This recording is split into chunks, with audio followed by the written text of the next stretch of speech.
Ninaona niko hapa kama nabii wa Bwana, niko hapa kama mtumishi wa Mungu. Ninaona kwenye ulimwengu wa kiroho kuna mtu jina lake linachukuliwa, linawekwa kwenye meza ya watu wanaotakiwa kuishi, linawekwa kwenye meza ya watu wa kuinuliwa. Ninaona mtu jina lake linawekwa kwa kiongozi mkubwa, jina lake linawekwa kwa mfanyabiashara mkubwa, jina lake linawekwa kwenye meza ya ajira.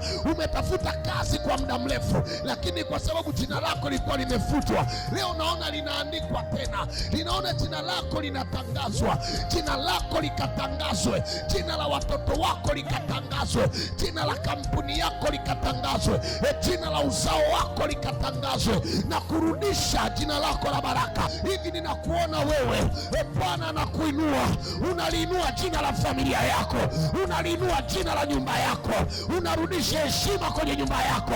Rabadosheka ya bayanta, ninaachilia upako huu utembee ndani yako, hilo jina likakombolewe, hilo jina likafunguliwe katika jina la Yesu. Damu ya Yesu itembee juu yako dakika hii.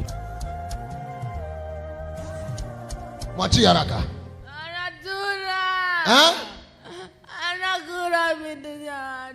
Anakula vitu vya watu.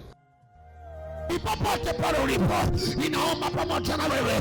Niko hapa Moshi Majengo Princess, njoo niombe na wewe. Kanisa niependeza, Bwana ananiambia niombe jina lako. Nilitoka kwenye laana, nilitoka kwenye mikosi, leo jina lako likakombolewe. Nitaje mahali pa baraka, nitaje mahali pa neema. Wewe mzazi, njoo na watoto wako, njoo na nyumba yako.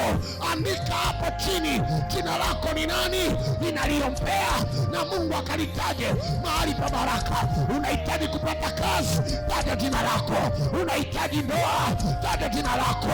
Unahitaji kuinuka kibiashara, taja jina lako. Unataka kufaulu masomo, taja jina lako. Ni mida yako ya kuenda mbali. Bwana ananiambia jina lako linakombolewa.